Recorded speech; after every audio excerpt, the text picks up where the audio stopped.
Hi, my name is Lia Robertson. I'm a second-year civil engineering major minoring in architecture. I haven't always wanted to do civil engineering, but I knew I wanted to be some sort of engineer. When I was little, I really liked going to amusement parks, especially riding roller coasters. So I thought, why don't I be a roller coaster designer? I realized that the job market wasn't super big for that role and decided that mechanical engineering also wasn't really something I was passionate about.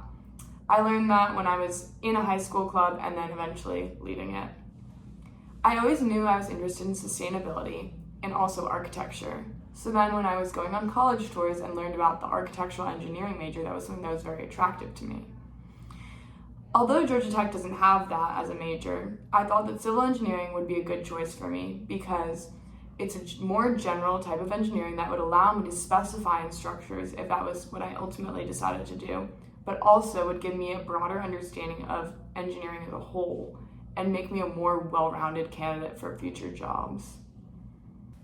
Dr. Wayne-Klau's lecture on climate change was highly informative and gave me three main takeaways. The first takeaway I gained was about sea level rise. Sea level rise is increasing rapidly and is made more apparent through blue sky flooding. Blue sky flooding is happening in Charleston and San Francisco and occurs without a hurricane but leaves these cities flooded. This used to be a rare occurrence, but in the past 20 years has become more common, which is a big cause for concern. Additionally, hurricanes in East Baton Rouge were previously seen as unusual but are becoming a trend.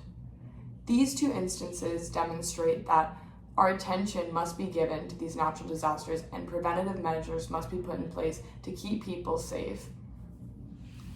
Additionally, the Dry Line by Bjarke Ingels Group in New York City would be a positive addition for hurricane protection.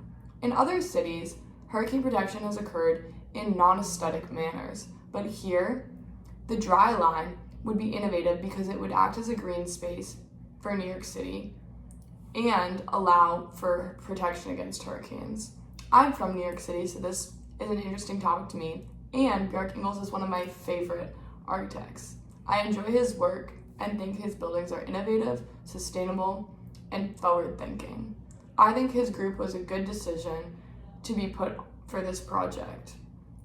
Additionally, I think New York can use more green space, and a lot of people are very active, meaning that the space would be utilized as well as keeping people protected because it's preventative against hurricanes such as Hurricane Sandy, which had devastating impacts to lower Manhattan. From this course, I hope to use sustainable practices to solve problems more effectively. Sustainability is something that I'm very passionate about. I serve as my sorority sustainability chair here at Georgia Tech.